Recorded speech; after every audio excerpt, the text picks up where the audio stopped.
Halo kawan 102, kembali lagi di Arut Pods, podcast KPPN Pangkalan Bun. Apa kabar Bu Antian? Semoga kawan-kawan semuanya dalam keadaan sehat dan berbahagia ya. Nah, di sini saya Alfi Putri Wardani atau biasa dipanggil Alfi. Saya di sini akan menemani kawan-kawan semuanya dalam bincang-bincang di Arut Pods edisi ke-23 terkait digitalisasi pengelolaan keuangan. Jadi di sini nantinya kita akan ngobrol-ngobrol santai terkait apa itu digitalisasi keuangan, apa manfaatnya bagi satuan kerja, dan juga apa saja sih kendala yang dialami oleh satuan kerja dan juga oleh KPPN. Nah, agar informasi yang kita dapat di sini nanti lebih akurat dan juga lebih kredibel, kawan-kawan, kita di sini tidak hanya saya dan kawan-kawan saja, ada juga Bapak Aang Ahmad Fitoni selaku Kepala Seksi PDMS KPPN Pangkalan Bun yang ilmunya sudah sangat luar biasa terkait digitalisasi pengelolaan keuangan dan juga terkait pengelolaan keuangan secara umum juga. Jadi langsung saja kita sapa. Apa kabar Bapak Aang? Alhamdulillah baik. Sehat Pak. Alhamdulillah Puasanya sehat. Lancar juga ya Pak ya. Alhamdulillah. Alhamdulillah. Lancar.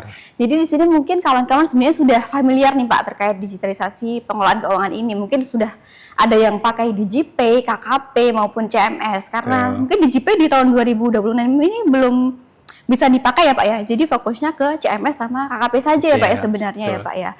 Nah, mungkin ada kawan-kawan yang sudah familiar, namun ada juga yang mungkin masih baru nyemplung gitu Pak, pengen tahu gitu apa sih digitalisasi pengelolaan keuangan itu gitu. Mungkin bisa dijelaskan Pak Aang apa sih digitalisasi pengelolaan keuangan itu, atau mungkin apa sih sebenarnya tujuannya sehingga kok KPPN ini sangat getol mendorong satker gitu Pak biar bertransaksi melalui digitalisasi keuangan ini gitu Pak. Mungkin bisa dijelaskan Pak Aang. Baik Mbak Asli, terima kasih. Sebelumnya saya nyapa dulu teman-teman ya, kawan-kawan 102. Bagaimana kabar semuanya? Baik semuanya teman-temannya. Ini merupakan pertemuan kita yang kedua Mbak Alfi. Iya, pertama betul. Dengan Mbak Alfi tentunya. Iya betul Pak. Jadi kita ketemu lagi teman-teman 102. Untuk saat ini kita akan ngobrolin tentang digitalisasi pengelolaan keuangan. Nah, sebenarnya apa sih digitalisasi pengelolaan keuangan itu? Jadi begini Mbak Alfi, di era digital yang sudah berkembang saat ini, itu digitalisasi pengelolaan keuangan itu lebih kita arahkan kepada budaya transaksi non tunai atau cashless. Jadi terutama khususnya pada teman-teman satuan kerja ya, pada Kementerian Keuangan untuk lebih dapat menggunakan transaksi pengelolaan keuangan secara cashless dan meninggalkan budaya konvensional yang masih menggunakan uang tunai. Jadi kemudian tujuannya apa sih kita menerapkan digitalisasi pengelolaan keuangan ini? Jadi dengan digitalisasi pengelolaan keuangan ini kita berharap nih teman-teman 102 mulai familiar menggunakan KKP, kemudian CMS, dan kalau sebelumnya kita pernah mendengar di tahun 2025 nanti ada DigiPay ya.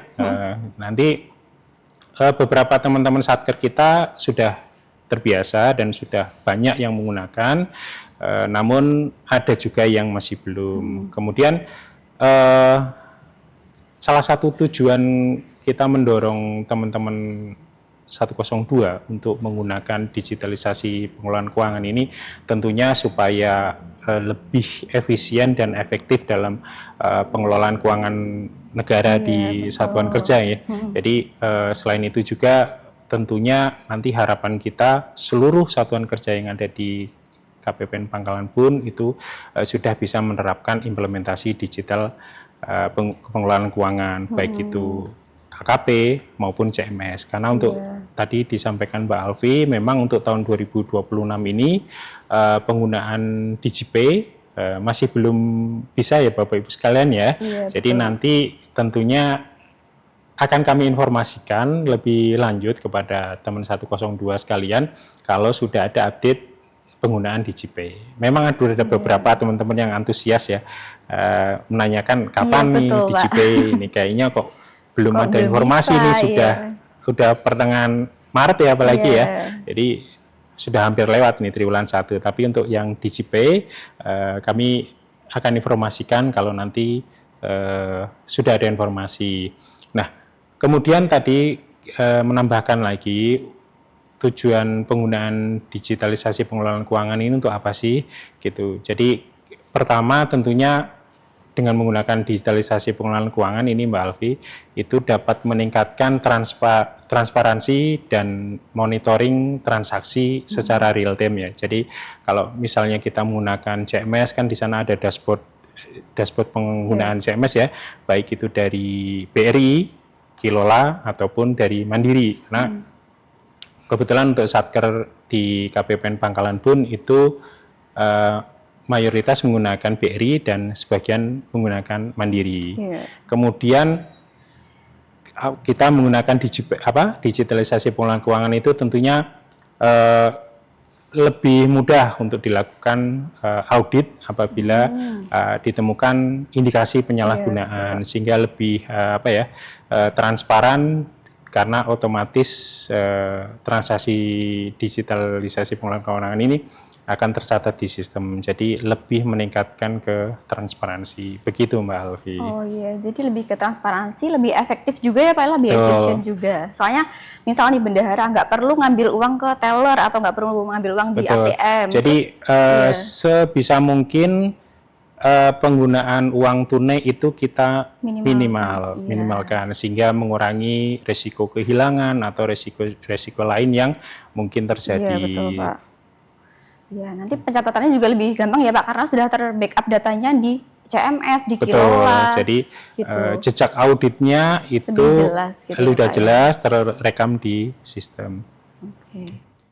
Nah Pak, tadi kan sudah dijelaskan secara jelas nih Pak, terkait digitalisasi keuangan itu apa, lalu terkait manfaat dan tujuannya gitu. Nah kita juga kepo nih Pak, saya dan juga kawan-kawan kepo terkait bagaimana sih Pak capaiannya sampai dengan saat ini terkait digitalisasi keuangan ini, dan juga bagaimana sih cara penilaiannya gitu Pak. Mungkin bisa dijelaskan biar kawan-kawan juga lebih memaksimalkan implementasinya gitu Pak.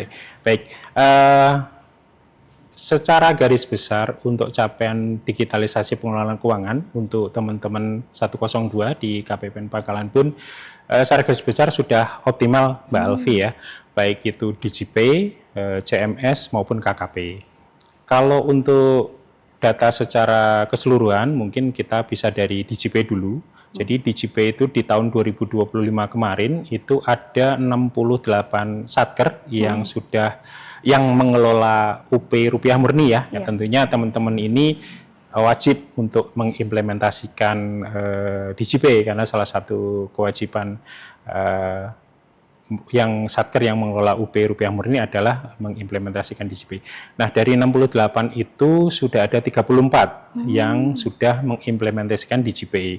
Jadi pas setengahnya ya, pas setengahnya. Ya kami bersyukur sih, meskipun baru 50%, tetapi secara akumulatif dari jumlah transaksi dari 34 transaksi yang 34 satker yang sudah bertransaksi itu jumlah akumulatifnya sangat banyak, sehingga bisa kami sampaikan capaian kinerja untuk DigiPay itu tahun 2025 itu sangat maksimal, itu jadi jauh di atas target. Kemudian untuk CMS, Mbak Alfi, CMS ini kita ada 75 satker yang mengelola rekening virtual account. Dari 75 satker ini ada 61 yang sudah menggunakan CMS-nya, dan masih ada PR 14 satker yang belum menggunakan CMS-nya. Namun berdasarkan monitoring dan evaluasi kita selama tahun 2025, sebenarnya dari 14 satker yang belum menggunakan CMS itu sepenuhnya kendalanya tidak hanya ada di teman-teman satker semua. Jadi kendalanya lebih ke teman-teman satker ini belum memiliki token CMS-nya, sehingga praktis teman-teman satuan kerja di lingkup KPPN Pangkalan Bun ini tentunya belum bisa mengimplementasikan CMS, sehingga masih ada 14 satker PR buat kita untuk nanti tahun ini kita dampingin terus. Kemudian yang ketiga, penggunaan kartu kredit pemerintah ya, atau KKP. Jadi di tahun 2025 kemarin di kita ada 25 satker yang mengelola UP KKP. Dari 25 itu ada 20 satker yang sudah mengimplementasikan KKP. Kami juga ucapkan terima kasih ya untuk teman-teman semua tentunya. Nah, kita masih ada punya 5 satker lagi yang lagi ya, Pak, ya? belum. Nah, lagi-lagi kendalanya sebenarnya bukan di teman-teman satker pemilik UPKKP yang 5 ini, tetapi karena memang mereka belum menerima kartu Kartunya. kredit pemerintah dari bank penerbitnya, sehingga kita mau upayakan supaya bisa bertransaksi pun tidak bisa karena secara kondisi di lapangan mereka belum menerima KKP. Namun dari secara garis besar penggunaan implementasi DigiPay, kemudian CMS dan KKP dapat kami sampaikan sudah optimal. Iya. Nah, tentunya jadi ini PR buat kita nih Mbak Alfi, saya dan Mbak Alfi di KPPN untuk senantiasa menemani dan mendampingi teman-teman satker supaya teman-teman satker ini bisa segera menggunakan DigiPay, KKP maupun CMS-nya. Betul, Pak. Betul. Kita juga nyampein apresiasi lagi ya Pak ya, ke satker-satker karena sudah sangat aktif Yeah, dalam implementasi pengelolaan keuangan ini. Cuma ada yang belum nih, kayaknya belum tahu Pak. Jadi setelah nonton podcast ini mungkin lebih tertarik lagi gitu ya Yeah. Pak ya. Semoga saja, dan juga prosesnya Mudah-mudahan. di bank semoga juga lebih dilancarkan lagi gitu ya Pak. Nah Pak, berdasarkan capaian dan juga tadi kan Bapak sudah nge-spill nih tentang kendala-kendalanya. Kayak ada beberapa yang dari bank, ada yang dari satkernya sendiri. Mungkin bisa dirinci lagi Pak, apa saja sih Pak kendala yang mungkin dialami oleh satuan kerja ataupun oleh KPPN sendiri gitu Pak? Baik Mbak Alfi, jadi selama tahun 2025 kemarin kita tentunya bersama teman-teman di KPPN berkoordinasi dengan teman-teman satker menggali sebenarnya kendala-kendala yang dihadapi dalam penerapan digitalisasi pengelolaan keuangan ini apa saja sih, baik itu implementasi DigiPay, kemudian CMS maupun KKP. Jadi setelah kita evaluasi ada beberapa kendala yang kita temukan Mbak Alfi. Yang pertama tentunya proses penerbitan baik itu KKP maupun proses penerbitan token CMS ya di bank penerbit itu relatif lama. Jadi kalau bisa kita sampaikan kalau norma waktunya kan 2 minggu ya, namun dalam pelaksanaan selama tahun 2025 ini itu lebih dari 2 minggu, sehingga tentunya ini menghambat implementasi DigiPay, KKP maupun CMS. Terus yang kedua terkait merchant nih Mbak Alfi.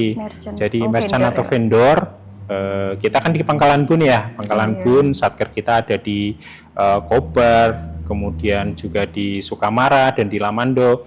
Nah, kita evaluasi ini belum banyak merchant atau vendor yang sudah bisa menerima KKP maupun CMS, sehingga ini menghambat teman-teman satker yang ingin bertransaksi menggunakan KKP, CMS maupun DigiPay.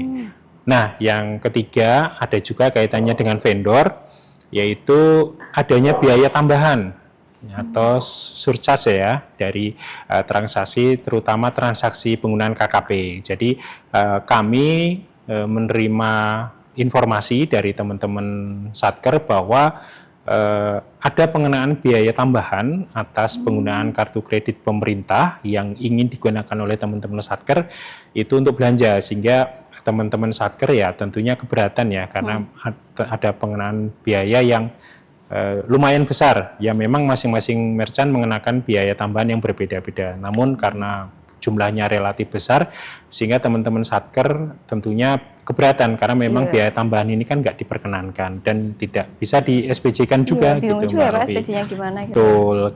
Nah, kemudian yang kendala yang ketiga, yang keempat ya, kita juga nggak memungkiri ya, masih ada stigma atau anggapan bahwa penggunaan digitalisasi pengelolaan keuangan ini sedikit merepotkan gitu. Jadi ini yang menghambat sehingga ada beberapa teman satker kita yang kurang antusias untuk mengimplementasikan penggunaan DigiPay, KKP maupun CMS. Itu Mbak Alfi. Iya.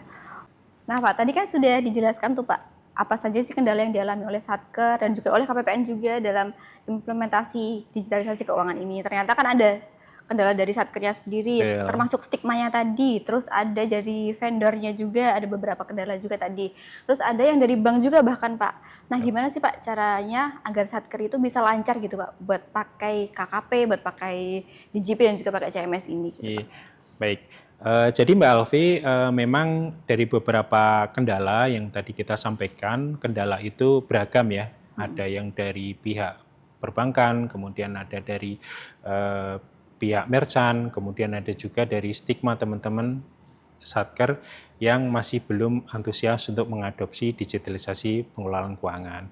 Nah, berdasarkan evaluasi kita, ada beberapa strategi nih Mbak Alfi yang bisa kita terapkan di tahun ini dan berikutnya. Jadi yang pertama terkait proses penerbitan KKP atau maupun token CMS yang lama oleh bank penerbit.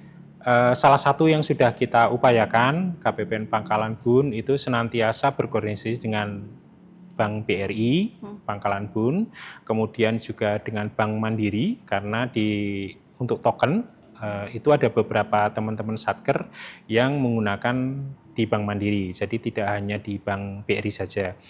Kita selalu berkoordinasi, baik itu secara langsung melalui kunjungan ke bank penerbit, BRI maupun Mandiri, untuk berkoordinasi terkait proses percepatan penerbitan KKP dan CMS. Kami minta dukungan dan prioritas penyelesaian penerbitan KKP dan CMS ini supaya lebih cepat lagi, sehingga teman-teman satker bisa segera menggunakan nih. Karena kalau KKP belum jadi, pasti belum bisa menggunakan KKP-nya. Nah, kalau CMS-nya belum jadi, selain tidak bisa menggunakan CMS-nya, tentunya juga tidak bisa menggunakan DigiPay-nya. KKP juga bayarnya betul, dari juga ya? Karena DigiPay itu kan pembayarannya hanya dua ya, KKP dan VA, CMS, VA. Jadi kalau KKP atau CMS-nya belum jadi, tentunya ini efeknya kemana-mana. Kemudian yang kedua terkait jumlah merchant yang masih terbatas nih di Kobar, di Sukamara maupun di Lamando, mungkin kita bisa berstrategi dan menyampaikan ke teman-teman satker. Yang pertama, kita selalu menyampaikan informasi ke teman-teman satker tentang merchant-merchant yang sudah bisa menerima KKP atau CMS atau vendor-vendor yang sudah terdaftar di DigiPay. Jadi kita lebih aktif menyampaikan teman-teman satker supaya teman-teman satker ini nggak kebingungan, Pak ini kita bisa menggunakan KKP-nya kemana saja gitu loh. Contoh untuk yang merchant di Pangkalan Bun, kemudian di Sukamara, di Lamando itu mungkin antara lain adalah di Permat bisa, kemudian di Mr. DIY bisa, kemudian di Indomaret, di Alfamaret juga bisa, kemudian di SPBU juga bisa Mbak Alfi kalau nanti teman-teman satker melakukan pengisian bahan bakar untuk kendaraan itu sudah bisa menggunakan KKP-nya gitu. Nah, kemudian terkait kendala yang ketiga terkait pengenaan biaya tambahan atau surcharge oleh merchant kepada teman-teman satuan kerja, kita pertamanya tentu mengedukasi kepada merchant ya, menyampaikan bahwa pengenaan biaya tambahan itu kan tidak diperkenankan. Kemudian kalau memang itu bisa apabila transaksi itu bisa dilakukan tanpa pengenaan biaya tambahan, kami persilakan teman-teman satker untuk bisa melakukan transaksi di merchant tersebut. Namun apabila tetap dikenakan biaya tambahan, kami selalu menyampaikan kalau bisa kita ganti merchant yang lain supaya tidak ada pengenaan biaya tambahan yang tentunya itu tidak bisa di SPJ-kan, sehingga nanti kan akan menyebabkan kesulitan kita juga ke depannya. Nah, kemudian yang terakhir terkait masih adanya stigma ya di beberapa, enggak semuanya sih, hanya beberapa aja Mbak Alfi, hanya satu atau dua, bahwa penggunaan digitalisasi pengelolaan keuangan ini kok lebih merepotkan gitu ya. Jadi kita di sini sebagai financial advisor selalu menyampaikan, mengedukasi kepada teman-teman satker bahwa dalam pelaksanaannya tidak semerepotkan yang mereka bayangkan gitu loh. Jadi justru malah lebih lebih praktis dan efisien, baik itu penggunaan di DigiPay, di KKP maupun di CMS. Jadi kalau ibaratnya kalau DigiPay itu kan kita lebih mudah belanja online ya dibandingkan dengan belanja offline gitu. Nah, kita selalu menyampaikan edukasi dan pemahaman yang sebenarnya tentang apa sih itu DigiPay, KKP, dan CMS. Kemudian kita juga selalu menyampaikan bahwa misalnya nih untuk penggunaan KKP, apabila teman-teman Satker ini berhasil atau menggunakan KKP, ini mempunyai dampak yang positif pada capaian nilai IKPA teman-teman Satker semua. Karena apabila ada penggunaan KKP, apalagi kalau penggunaannya itu di atas target, tentunya ini kan mempunyai nilai tambah untuk capaian IKPA ya Mbak Alfi ya di parameter penggunaan KKP. Sehingga kami kemarin menemukan beberapa teman Satker yang ada penurunan di parameter penggunaan UPT-UP, namun karena ada penggunaan KKP, jadi nilai IKPA-nya sedikit terangkat gitu. Jadi karena memang untuk penggunaan KKP ini menambah bobot di penilaian IKPA. Gitu Mbak Elvi. Semacam ada subsidi silang gitu ya Pak Betul. ya? Karena untuk penggunaan KKP itu, kalau penggunaan KKP-nya masih di bawah target, itu dapat bobot 100. Tetapi kalau penggunaan KKP-nya di atas target, itu bobotnya 110. Sehingga implementasi di pelaksanaannya itu dapat menaikkan nilai IKPA. Ya Pak, jadi setelah dengar penjelasan dari Bapak tadi, kita jadi tahu nih Pak, ternyata teman-teman Satker dan juga KPPN itu ternyata sudah memitigasi dan juga sudah nyari-nyari nih strateginya apa ya dan solusinya apa terkait permasalahan-permasalahan tadi. Baik itu dari internal maupun dari eksternal juga gitu Pak. Nah dari internal tadi saya ingin nge-highlight sedikit Pak. Kalau tadi kan Satkernya bilang kalau pakai KKP, pakai DigiPay, pakai CMS itu kayak ribet gitu. Kayak mungkin ribetnya karena mereka belum terbiasa aja ya Pak ya. Betul. Pasti nanti waktu sudah mulai mencoba jadi sadar nih ternyata kok pakai KKP, pakai DigiPay ini lebih enak gitu. Lebih praktis, lebih efisien, lebih transparan juga ya Pak ya. Betul. Tadi lebih pencatatannya lebih enak gitu Pak. Nah mungkin jadi setelah dengar-dengar ini mungkin semoga aja satu-satunya jadi mau mencoba gitu ya Pak. Yeah, amin, mudah-mudahan Mbak Alfi. Ya, tentunya tugas kita juga Mbak Alfi ya untuk selalu mendampingin teman-teman Satker dalam implementasi digitalisasi pengelolaan keuangan. Iya, betul sekali Pak.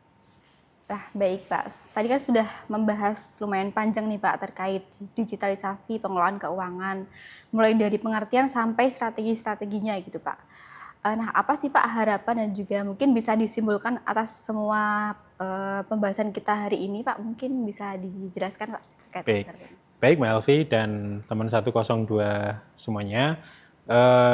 Dapat kami sampaikan bahwa digitalisasi pengelolaan keuangan ini tentunya telah membawa perubahan besar ya dalam pengelolaan keuangan pada satuan kerja, pada kementerian lembaga yang dapat menjadikan pengelolaan keuangan pada satuan kerja itu menjadi lebih efisien, transparan, dan akuntabel.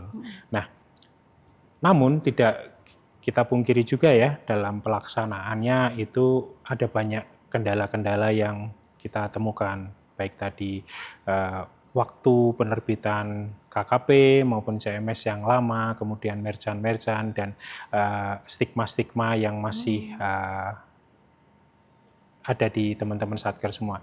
Namun kami yakin dari pengalaman kita selama ini dan dukungan teman-teman satuan kerja, kita optimis digitalisasi pengelolaan keuangan negara ini, khususnya teman-teman Satker di KPPN Pangkalan Bun, itu dapat berkembang secara optimal dan berkontribusi dalam peningkatan tata kelola keuangan negara. Gitu Mbak Alfi. Baik, jadi setelah dengar podcast ini, semoga saja Bapak Ibu dan kawan-kawan 102 lebih mau nih Pak, mengimplementasikan juga lebih memaksimalkan lagi gitu ya Pak. Semoga saja capaiannya juga di tahun ini lebih bagus dari tahun 2025 gitu ya Nanti Pak. Mbak Alfi bantu juga ya, teman-teman Satker. Siap Pak. Okay. Terima kasih Pak Aang atas sama-sama segala Mbak Alfi ilmunya pada hari ini. Terima kasih juga teman-teman 102 semuanya. Teman-teman Satker gitu. Terima kasih juga teman-teman 102, semoga teman-teman bisa mendapatkan manfaat dari podcast ini dan sampai jumpa di podcast selanjutnya.